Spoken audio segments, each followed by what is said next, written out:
अगर mid cap की बात करें तो अभी के टाइम में इसका 33 का पी चल रहा है, ये लगभग 45 को टच कर गया था, अभी के टाइम में गिर के लगभग 33 पे आ चुका है। इतनी गिरावट होने के बाद भी सबसे मोस्ट इंपॉर्टेंट अगर हम इसके हिस्टोरिकल पी के बारे में बात करें तो 1 महीने, 3 महीने, 6 महीने, 1 साल और 5 साल के अंदर में अपने लो पे आ चुका है। केवल 2 साल के अंदर में लगभग अपने एवरेज पे चल रहा है, बट 5 साल के अंदर में भी लो पे आ चुका है। 5 साल का जो एवरेज पी है वो लगभग 50 का है। सोचिए 50 का एवरेज पी है 5 साल का, वहीं करंट पी लगभग 33 पे आ चुका है। 1 महीने, 3 महीने, 6 महीने और 1 साल के अंदर में तो अपने लो पे आ चुका है। एंड सबसे मोस्ट इंपॉर्टेंट अगर आप इसके चार्ट को देखेंगे तो यहां पे देखिए लगभग 45 का पी पहुंच चुका था सितंबर 2024 के अंदर में, जब मार्केट नीचे गिरना स्टार्ट हुआ था। पूरा का पूरा इंडियन स्टॉक मार्केट गिरते गिरते लगभग अभी के टाइम में पी इसका 33 पे आ चुका है, जो कि बहुत ही भारी गिरावट आपको देखने को मिली है मिड कैप के अंदर में। अब यहां पे एक बहुत बड़ा सवाल निकल के आ रहा है कि मिड कैप के अंदर पिछले 6 महीने से लगातार गिरावट हो रहा है, और इस भारी गिरावट के बावजूद भी मिड कैप का जो वैल्यूएशन है ना वो नीचे गिरने का नाम ही नहीं ले रहा है। लगभग 45 को टच कर गया था मिड कैप का जो पी रेशियो है, अभी के टाइम में गिर के लगभग 33 पे आ चुका है। बट अगर मिड कैप के मीडियन पी के बारे में बात करें तो लगभग 42 का है। सोचिए 42 का मीडियन पी है, और अभी के टाइम में मिड कैप का जो एक्चुअल पी है वो गिर के लगभग 33 पे आ चुका है। इसका मतलब भारी गिरावट तो हुआ है पी रेशियो के अंदर में। अब देखिए मिड कैप का जो पी है ना वो कभी ज्यादा कम हो ही नहीं सकता है। इसके पीछे का सबसे बड़ा रीजन है सेबी का कैटेगराइजेशन। अब देखिए लार्ज कैप के अंदर 100 कंपनी होती है, मिड कैप के अंदर 150 कंपनी होती है, एंड स्मॉल कैप के अंदर वो लास्ट की 250 कंपनी होती है, या 250 के बाद की भी जो कंपनी होती है उसको हम स्मॉल कैप बोल सकते हैं। उसमें सारे के सारे स्मॉल कैप म्यूचुअल फंड पैसा इन्वेस्ट करते हैं। अब यहाँ पे एक बहुत बड़ा सवाल निकल के आ रहा है कि मिड कैप के अंदर 150 कंपनी है और लार्ज कैप के अंदर केवल 100 कंपनी है, उसके बाद भी 150 कंपनी का वैल्यूएशन बहुत ज्यादा है, ऐसा कैसे हो गया? अब देखिए अगर बात करें 150 कंपनी की, जो मिड कैप की 150 कंपनी है, इन टोटल कंपनी का मार्केट कैप लगभग 76 लाख करोड़ का है। 76 लाख करोड़ का है, इस डेटा को याद रखिएगा, लगभग 76 लाख करोड़ का है। वहीं लार्ज कैप की बात करें तो टॉप 5 कंपनी का ही जो मार्केट कैप है ना वो लगभग 76 लाख करोड़ का है। अब एक बात बताइए, लार्ज कैप के अंदर केवल टॉप 5 कंपनी ही लगभग 150 कंपनी के बराबर है मिड कैप की। अब अगर लार्ज कैप में बात करें ना तो जितना भी पैसा आ जाए, जितना भी मार्केट के अंदर पैसा आ जाए, म्यूचुअल फंड के थ्रू पैसा आ जाए, लार्ज कैप कंपनी सोख लेती हैं। क्योंकि अगर निफ्टी 100 की बात करें ना, निफ्टी 100 का जो मार्केट कैप है वो लगभग 2 करोड़ 48 लाख करोड़ का है। मतलब जो टॉप की 100 कंपनी है लार्ज कैप कंपनी है, एंड मिड कैप की बात करें तो केवल 76 लाख करोड़ का है। यही सबसे बड़ा रीजन है जिसके वजह से मिड कैप का वैल्यूएशन बहुत ज्यादा है। अब मिड कैप के अंदर ना ज्यादा पैसा आता है। अब ऐसा इसलिए होता है क्योंकि मिड कैप में बड़ी कंपनी भी होती है और छोटी कंपनी भी होती है, दोनों का मिक्स होता है मिड कैप। अब इसके वजह से भर भर के लोग पैसा इन्वेस्ट करते हैं मिड कैप म्यूचुअल फंड में, मिड कैप स्टॉक्स के अंदर पैसा डालते हैं। अब इसके वजह से मिड कैप का जो वैल्यूएशन है ना वो बहुत ज्यादा ऊपर चला जाता है। अब इसके वजह से वो कम होने का नाम ही नहीं लेता है। स्मॉल कैप की अगर बात करें तो स्मॉल कैप का वैल्यूएशन ज्यादा जाता है, बट उतनी ही तेजी के साथ नीचे भी गिर जाता है, क्योंकि स्मॉल कैप की बहुत सारी कंपनी है। अगर मैं निफ्टी स्मॉल कैप 250 के मार्केट कैप के बारे में बताऊं तो लगभग 39 लाख करोड़ का मार्केट कैप है स्मॉल कैप 250 का। अब उसके बावजूद भी स्मॉल कैप का वैल्यूएशन ज्यादा नहीं जाता है, क्योंकि 250 कंपनी के बाद जो कंपनी आती है ना, छोटी छोटी जो कंपनी होती है 1000 करोड़ की, 2000 करोड़ की, 500 करोड़ की, उसके अंदर भी पैसा इन्वेस्ट करते हैं स्मॉल कैप के फंड मैनेजर। अब इसके वजह से क्या होता है, उसका वैल्यूएशन ज्यादा नहीं जाता है, वो गिर के फिर से वापस 26, 27, 28 पे आ जाता है। इसीलिए जो मीडियन पी है स्मॉल कैप का वो केवल 31 का है, एंड मिड कैप का लगभग 41 का मीडियन पी है। अब यही सबसे बड़ा रीजन है कि मिड कैप का वैल्यूएशन नीचे नहीं गिरता है। अब इसका केवल एक ही उपाय है कि सेबी अपने कैटेगराइजेशन को चेंज कर दे। मिड कैप का जो 150 कंपनी है उसको बढ़ा के लगभग 500 कर दे या 400 कर दे, यानी कि टॉप 100 कंपनी से लेके टॉप 500 कंपनी तक जो भी कंपनी आएगी वो सारा का सारा मिड कैप कहलाएंगी। अगर ऐसा करती है सेबी तो आपको वैल्यूएशन के अंदर एक ड्रॉप देखने को मिलेगा। नहीं तो कंपनीज कम है और पैसा बहुत ज्यादा आ रहा है, और मिड कैप के फंड मैनेजर को उन्हीं कंपनीज के अंदर पैसा इन्वेस्ट करना होता है, और उन्हीं कंपनीज में बहुत पैसा आए जा रहा है। इसके वजह से वैल्यूएशन बहुत ज्यादा हो चुका है। इसी रीजन की वजह से मिड कैप का कभी पी रेशियो नीचे नहीं गिरता है, ज्यादा नीचे नहीं गिरता है, और आपको आगे भी नीचे गिरता हुआ नजर नहीं आएगा जब तक सेबी इस पूरे के पूरे कैटेगराइजेशन को चेंज नहीं करने वाली है। तो यहां पे एक बहुत बड़ा सवाल निकल के आ रहा है कि मिड कैप का वैल्यूएशन जब कमी नहीं होगा तो मिड कैप के अंदर पैसा इन्वेस्ट करना छोड़ दें। मैं आपको ये बिल्कुल नहीं बोल रहा हूं कि मिड कैप के अंदर पैसा मत इन्वेस्ट करिए। अगर आपका गोल अगले 10 साल का है, 15 साल का है, 20 साल का है, 30 साल का है, तो आपके लिए मिड कैप से बेस्ट कैटेगरी कोई मिल ही नहीं सकती है पूरे म्यूचुअल फंड के अंदर में, क्योंकि मिड कैप एक ऐसी कैटेगरी है ना, इसके अंदर बड़ी कंपनी भी होती है और छोटी कंपनी भी होती है, दोनों का कॉम्बिनेशन होता है। तो लंबे टाइम में आपको स्टेबिलिटी मिल जाती है और ज्यादा रिटर्न भी मिल जाता है मिड कैप के अंदर। इसीलिए बहुत सारे लोग मिड कैप को प्रीफर करते हैं लंबे टाइम के लिए। बट अगर आप एक शॉर्ट टर्म के इन्वेस्टर हैं तो आपको मिड कैप से कोसों दूर रहना चाहिए। इसीलिए मैं आपको लमसम करने के लिए नहीं बोलता हूं मिड कैप के अंदर शॉर्ट टर्म के लिए, क्योंकि बहुत सारे लोग मिड कैप में या स्मॉल कैप में इसीलिए लमसम करते हैं कि 2 महीने के बाद, 3 महीने के बाद, 1 साल के बाद जब थोड़ा सा प्रॉफिट बन जाएगा तो वहां से बुक करके बाहर निकल जाएंगे। इन इन्वेस्टर्स के लिए मिड कैप और small cap, specially mid cap mutual fund नहीं बना हुआ है, क्योंकि शॉर्ट टर्म में बहुत ज्यादा वोलेटिलिटी होती है मिड कैप के अंदर। इसीलिए अगर आपको लमसम भी करना है ना तो गोल रखिए अगले 10 साल का, 15 साल का, 20 साल का, तभी आप मिड कैप के अंदर लमसम करिएगा। शॉर्ट टर्म के लिए लमसम करना चाहते हैं तो आपके लिए लार्ज कैप बेटर है, फ्लेक्सी कैप बेटर है, large and mid cap better है। आप मिड कैप स्मॉल कैप से दूर रहिए शॉर्ट टर्म के लिए। तो यहां तक तो हमने बात कर लिया कि मिड कैप के अंदर इतनी भारी गिरावट होने के बाद भी वैल्यूएशन कम क्यों नहीं हो रहा है, इसके बारे में मैंने आपको डिटेल में एक्सप्लेन कर दिया है। सबसे मोस्ट इंपॉर्टेंट अब हम बात करने वाले मिड कैप म्यूचुअल फंड के बारे में, जिसमें आपको अप्रैल महीने के अंदर पैसा इन्वेस्ट करने के बारे में सोचना चाहिए। ये जो मिड कैप म्यूचुअल फंड मैं आपको बताने वाला हूं, ये केवल एसआईपी के लिए, मैं आपको लमसम के लिए नहीं बता रहा हूं, ये केवल एसआईपी के लिए, वो भी अगले 10 साल के लिए, 15 साल के लिए, 20 साल के लिए अगर आप पैसा इन्वेस्ट करना चाहते हैं मिड कैप के अंदर, तो आप इन म्यूचुअल फंड में पैसा इन्वेस्ट करने के बारे में सोच सकते हैं। एक बात का ध्यान रखिएगा, ये मेरे रिसर्च के हिसाब से, मेरे नॉलेज के हिसाब से म्यूचुअल फंड होने वाले हैं। आपको अपने रिसर्च का इस्तेमाल करना है, अपने एडवाइजर से पूछ के आपको म्यूचुअल फंड के अंदर पैसा इन्वेस्ट करना है। किसी की बात मान के, आंख बंद करके किसी भी मिड कैप के अंदर, स्मॉल कैप के अंदर पैसा नहीं डाल देना है। एंड एक और मोस्ट इंपॉर्टेंट चीज, मैं जिस भी मिड कैप का नाम लेने वाला हूं, इनमें से सभी मिड कैप लगभग 10 साल मार्केट के अंदर बिता चुके हैं। मतलब इनको 10 साल का टाइम हो चुका है कम से कम। ये कोविड के मार को झेल चुके हैं, जो कोविड में क्रैश आया हुआ था उसको ये तीनों के तीनों म्यूचुअल फंड झेल चुके हैं। सबसे most important, in mutual fund के अंदर अगर आप पैसा इन्वेस्ट करते हैं तो अपना गोल लंबे टाइम का रखिएगा, 10 साल का, 15 साल का। शॉर्ट टर्म के लिए आना है तो आपके लिए म्यूचुअल फंड नहीं बने हुए। तो मेरे लिस्ट के अंदर सबसे पहला मिड कैप म्यूचुअल फंड है SBI magnum mid cap fund. तो अगर बात करें एसबीआई मैग्नम मिड कैप की, तो इसका फंड साइज अभी के टाइम में 19,391 करोड़ का है। एक्सपेंस रेशियो 0.92% का है। वहीं अगर पिछले 1 साल के रिटर्न के बारे में बात करें तो लगभग 5% का रिटर्न दिया है। बेंचमार्क और कैटेगरी को आसानी से बीट कर दिया है। वहीं 6 महीने की बात करें तो लगभग -10% नीचे गिरा हुआ है। यहां भी बेंचमार्क और कैटेगरी को आसानी से बीट कर दिया है। अगर 2 साल की बात करूं, लगभग यहां पे 24% का रिटर्न है। एंड अगर 5 साल की बात करूं, लगभग 34% का रिटर्न दिया है। एंड लंबे टाइम की बात करूं, लगभग 12 साल की बात करूं, तो आपको लगभग 19% का रिटर्न दिया है, जो कि कैटेगरी एवरेज के लगभग आपको बराबर रिटर्न देखने को मिल रहा है। तो 19% का रिटर्न मिड कैप के अंदर बहुत ज्यादा होता है लंबे टाइम के अंदर में। अगर एसबीआई मैग्नम मिड कैप के एसआईपी रिटर्न के बारे में बात करें तो आप केवल 1000 रुपए के एसआईपी स्टार्ट किए होते आज से 10 साल पहले, तो इसकी वैल्यू 3 लाख रुपए से भी ज्यादा हो जाती। लगभग आपको 17.5% का एनुअल रिटर्न दिया है एसआईपी के अंदर में। सबसे मोस्ट इंपॉर्टेंट, इसके पोर्टफोलियो के बारे में बात करें तो पोर्टफोलियो टर्नओवर रेशियो 56% का है। वहीं कैटेगरी एवरेज का 249% का है। इसका मतलब कैटेगरी एवरेज के मुकाबले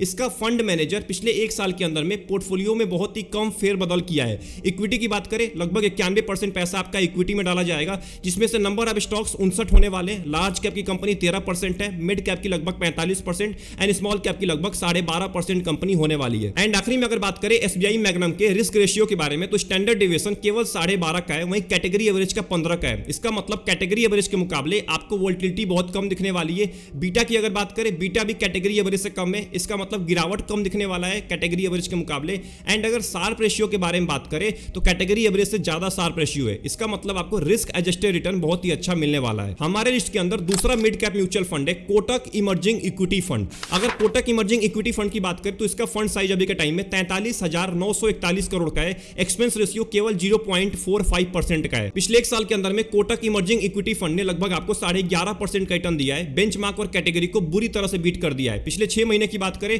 तो केवल -11% ही नीचे गिरा हुआ है। बेंचमार्क और कैटेगरी को यहां पे भी बीट किया है। अगर 2 साल की बात करूं तो लगभग 27% का रिटर्न दिया है। बेंचमार्क और कैटेगरी के लगभग आपको बराबर ही रिटर्न देखने को मिला है। एंड अगर 5 साल की बात करूं तो लगभग आपको 34% का रिटर्न दिया है, जो कि बहुत ज्यादा होता है लंबे टाइम के अंदर में। वहीं पे अगर कोटक इमर्जिंग इक्विटी फंड के एसआईपी रिटर्न के बारे में बात करें तो आप केवल 1000 रुपए के एसआईपी स्टार्ट किए होते आज से 10 साल पहले, तो इसकी वैल्यू 3,30,000 रुपए से भी ज्यादा हो जाती। लगभग आपको 19.5% का एनुअल रिटर्न दिया है एसआईपी के अंदर, मतलब हर साल आपको 19.5% का रिटर्न मिला ही मिला है। सबसे मोस्ट इंपॉर्टेंट, अगर इसके पोर्टफोलियो के बारे में बात करें तो पोर्टफोलियो टर्नओवर रेशियो 44% का है। वहीं कैटेगरी एवरेज का 249% का है। इसका मतलब कैटेगरी एवरेज के मुकाबले पिछले 1 साल के अंदर में फंड मैनेजर कोटक इमर्जिंग के अंदर बहुत ही कम फेरबदल किया है इसके पोर्टफोलियो के अंदर में। इक्विटी की अगर बात करें तो लगभग 97% पैसे को इक्विटी में इन्वेस्ट किया जाएगा। नंबर ऑफ स्टॉक्स 64 होने वाले। लार्ज कैप की कंपनी 6% है, मिड कैप की लगभग 40% एंड स्मॉल कैप की लगभग 22% कंपनी होने वाली है। मतलब मिड कैप और स्मॉल कैप के अंदर ज्यादा एलोकेशन है,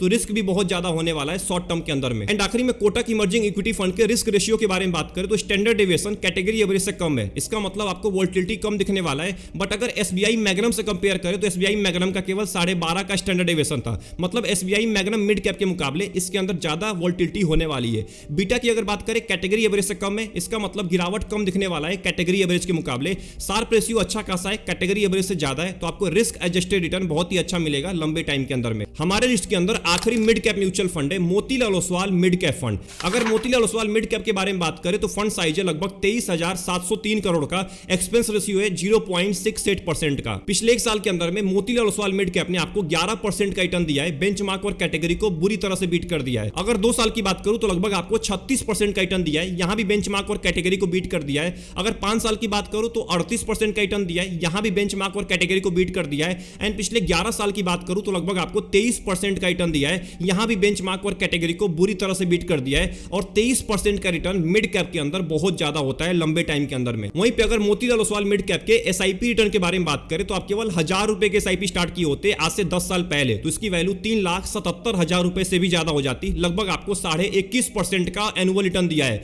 सोचिए एसआईपी के अंदर में आपको 21.5% का हर साल रिटर्न मिल रहा है। सबसे most important Motilal Oswal mid cap के पोर्टफोलियो के बारे में बात करें तो पोर्टफोलियो टर्नओवर रेशियो 171% का है, वहीं कैटेगरी एवरेज का 249% का है। अब देखिए कैटेगरी एवरेज के मुकाबले आपको कम दिखने को मिल रहा है पोर्टफोलियो टर्नओवर रेशियो, बट 171% का बहुत ज्यादा होता है। इसका मतलब पिछले एक साल के अंदर में मोतीलाल ओसवाल मिड कैप के फंड मैनेजर ने पोर्टफोलियो के अंदर बहुत ज्यादा फेर बदलाव किया है। इक्विटी की अगर बात करें तो लगभग 76% पैसे को इक्विटी में डाला जाएगा, जिसमें से एफएनओ होल्डिंग भी लगभग 5% है, तो यहां पे रिस्क बहुत ज्यादा होने वाला है। एफएनओ के अंदर भी आपका पैसा यहां पे डाला जाएगा। नंबर ऑफ स्टॉक्स 30 होने वाले हैं। मोतीलाल ओसवाल के अंदर बहुत ही कम स्टॉक्स होते हैं। लार्ज कैप की बात करें, एक भी रुपया आपका लार्ज कैप के अंदर नहीं इन्वेस्ट किया जाएगा। मिड कैप के अंदर 18% कंपनी है, स्मॉल कैप की लगभग 16% एंड अदर्स के अंदर लगभग 37% आपके पैसे को डाला जाएगा। एंड आखिरी में अगर मोतीलाल ओसवाल मिड कैप के रिस्क रेशियो के बारे में बात करें तो स्टैंडर्ड डेविएशन बहुत ही ज्यादा है। SBI magnum and Kotak emerging के मुकाबले ज्यादा स्टैंडर्ड डेविएशन है। इसका मतलब इसके अंदर वोलेटिलिटी आपको ज्यादा दिखने वाली है शॉर्ट टर्म के अंदर में। बीटा देखिए, बीटा कैटेगरी एवरेज से कम है, इसका मतलब आपको गिरावट कम दिखने वाला है कैटेगरी एवरेज के मुकाबले। एंड शार्प रेशियो के बारे में बात करें तो कैटेगरी एवरेज से बहुत ज्यादा है, इसका मतलब रिस्क एडजस्टेड रिटर्न बहुत ही अच्छा मिलने वाला है। तो यहां तक इन तीनों मिड कैप को अच्छे से एनालाइज करने के बाद ये पता चला है कि अगर आप लंबे टाइम के अंदर में कम रिस्क लेके ज्यादा रिटर्न लेना चाहते हैं तो आप जा सकते हैं एसबीआई मैग्नम के अंदर, क्योंकि एसबीआई मैग्नम का जो स्टैंडर्ड डेविएशन है वो केवल 12.5 का है। इसका मतलब आपको उसके अंदर वोलेटिलिटी कम दिखने वाली है बाकी दो मिड कैप के मुकाबले। अगर कोटक इमर्जिंग की बात करें तो इसका स्टैंडर्ड डेविएशन लगभग 14 का है। इसका मतलब एसबीआई मैग्नम के मुकाबले ज्यादा वोलेटिलिटी दिखने वाली है कोटक इमर्जिंग इक्विटी फंड के अंदर। तो अगर आप एसबीआई मैग्नम से थोड़ा सा ज्यादा रिस्क लेके लंबे टाइम के अंदर में लगभग 18% का 19% का रिटर्न लेना चाहते हैं तो आप जा सकते हैं कोटक इमर्जिंग के अंदर। बट अगर आप ज्यादा रिस्क लेके ज्यादा रिटर्न लेना चाहते हैं तो आपको जाना पड़ेगा मोतीलाल ओसवाल मिड कैप के अंदर। बट एक बात का ध्यान रखिएगा, मोतीलाल ओसवाल मिड कैप का पोर्टफोलियो टर्नओवर रेशियो 171% का है। इसका मतलब फंड मैनेजर पोर्टफोलियो के अंदर में बहुत फ्रीक्वेंटली फेरबदल करता है, तो यहां पे रिस्क बहुत ज्यादा होने वाला है। तो अपने रिस्क को, गोल को देखने के बाद ही मोतीलाल ओसवाल मिड कैप के अंदर पैसा इन्वेस्ट करिएगा। इन तीनों म्यूचुअल फंड के अंदर आप लंबे टाइम का विजन बना के आइएगा। मैं आपको ये नहीं बोल रहा हूं कि अगले 4 साल के लिए, 5 साल के लिए पैसा इन्वेस्ट करिए, अगले 10 साल के लिए, 12 साल के लिए, 20 साल के लिए पैसा इन्वेस्ट करिए, जिससे लॉन्ग टर्म के अंदर में आप एक अच्छा वेल्थ क्रिएट कर पाए। अब ये तो हमने इन तीनों म्यूचुअल फंड को कंपेयर किया है, बट आखिरी में एक बहुत ही इंपॉर्टेंट कंपैरिजन बाकी रह गया जिसका नाम है रोलिंग रिटर्न। अब देखिए, मैं किसी भी म्यूचुअल फंड को कंपेयर करता हूं तो रोलिंग रिटर्न जरूर चेक करता हूं। तो इन तीनों म्यूचुअल फंड का पिछले 5 साल का रोलिंग रिटर्न एक बार कंपेयर कर लेते हैं। तो यहां पे मैंने तीनों म्यूचुअल फंड को ले लिया है। सबसे ऊपर वाली जो आपको लाइन दिख रही है ये आपको डोमिनेट करती हुई नजर आ रही है शुरू से ही, मतलब पिछले 5 साल से ही आपको डोमिनेट करती हुई नजर आ रही है। इसका नाम है Motilal Oswal mid cap mutual fund. मतलब यहां पे साफ साफ दिख रहा है कि मोतीलाल ओसवाल मिड कैप बहुत ज्यादा डोमिनेट कर रहा है एसबीआई मैग्नम को and Kotak emerging equity fund को। जो नीचे वाली लाइन दिख रही है ग्रीन कलर की एंड येलो कलर की, ये दोनों लाइन आपस में मिलती हुई नजर आ रही है शुरू से ही। इसका मतलब SBI magnum and Kotak emerging equity fund लगभग आपको बराबर रिटर्न दिया है। एंड जो सबसे नीचे वाली आपको लाइन दिख रही है स्काई कलर की, ये इक्विटी मिड कैप की लाइन है। इसका मतलब आपको साफ साफ दिख रहा है कि इक्विटी मिड कैप को तो इन तीनों म्यूचुअल फंड ने बीट कर दिया है,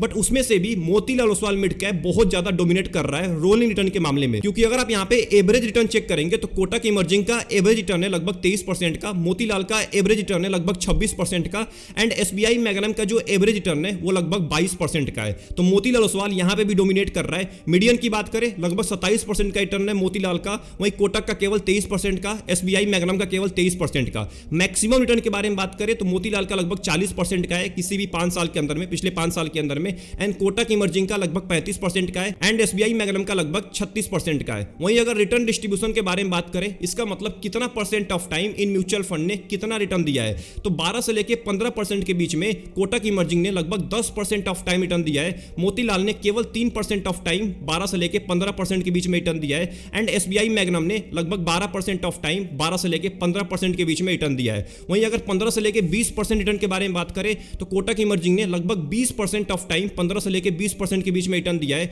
वहीं मोतीलाल ने लगभग यहां पे 26% ऑफ टाइम रिटर्न दिया है, एंड एसबीआई मैग्नम ने लगभग 14% ऑफ टाइम 15 से लेके 20% के बीच में रिटर्न दिया है। एंड अगर बात करें 20% से ज्यादा, मतलब कि इन तीनों म्यूचुअल फंड ने 20% से ज्यादा कितने परसेंट ऑफ टाइम रिटर्न दिया है, तो तीनों ही म्यूचुअल फंड ने लगभग आपको 70% ऑफ टाइम 20% से ज्यादा रिटर्न दिया है। इसका मतलब 20% से ज्यादा रिटर्न देने के चांसेस इन म्यूचुअल फंड के ज्यादा हैं। अब देखिए, अगर आपने यहां तक इस पूरे वीडियो को वॉच कर लिया है तो मैं आपके सामने एक सिंपल कंक्लूजन रखने वाला हूं। शुरू में हमने बात किया था मिड कैप के बारे में कि आखिर में स्मॉल कैप और लार्ज कैप के कंपेयर में क्यों मिड कैप का वैल्यूएशन ज्यादा रहता है और क्यों ये वैल्यूएशन ज्यादा कम नहीं हो सकता है, इसके बारे में भी हमने बात किया था। उसके बाद हमने 3 मिड कैप म्यूचुअल फंड के बारे में बात किया जिसमें आपको अगले 10 साल के लिए 20 साल के लिए एसआईपी करने के बारे में सोचना है। एक बात का ध्यान रखिएगा, ये तीनों म्यूचुअल फंड मेरे रिसर्च के हिसाब से थे, आपको अपना खुद का रिसर्च करना है, खुद के नॉलेज के हिसाब से आपको म्यूचुअल फंड चूज करना है। किसी की बात को मान के आपको किसी भी फंड के अंदर पैसा नहीं इन्वेस्ट करना है आंख बंद करके। उसके बाद हमने इन तीनों म्यूचुअल फंड के रोलिंग रिटर्न के बारे में बात किया। इसमें Motilal Oswal mid cap dominate करता हुआ नजर आ रहा है दोनों म्यूचुअल फंड के कंपेयर में। तो अगर आप लंबे टाइम के अंदर में ज्यादा रिस्क लेके ज्यादा रिटर्न लेना चाहते हैं तो आप जा सकते हैं मोतीलाल ओसवाल मिड कैप के अंदर। नहीं तो आपको अगर कम रिस्क लेना है तो आप जाइए एसबीआई मैग्नम के अंदर, कोटक इमर्जिंग इक्विटी फंड के अंदर, या मिड कैप के अंदर और भी म्यूचुअल फंड है जिसको आप चूज कर सकते हैं। आई होप आपको ये पूरी वीडियो पसंद आई होगी। इस पूरे वीडियो से अगर आपको कुछ भी सीखने को मिला, वीडियो को लाइक कर दीजिएगा एंड चैनल को जरूर सब्सक्राइब कर लीजिएगा। आप चैनल को सब्सक्राइब नहीं करते हैं, वीडियो को वॉच करके छोड़ देते हैं, चैनल को सब्सक्राइब करना मत भूलिएगा, जिससे मेरे को भी मोटिवेशन मिलता है और ज्यादा वीडियोज लाने के लिए। मिलते हैं एक और नए वीडियो में, तब तक के लिए अपना ध्यान रखिए। Best of luck, take care.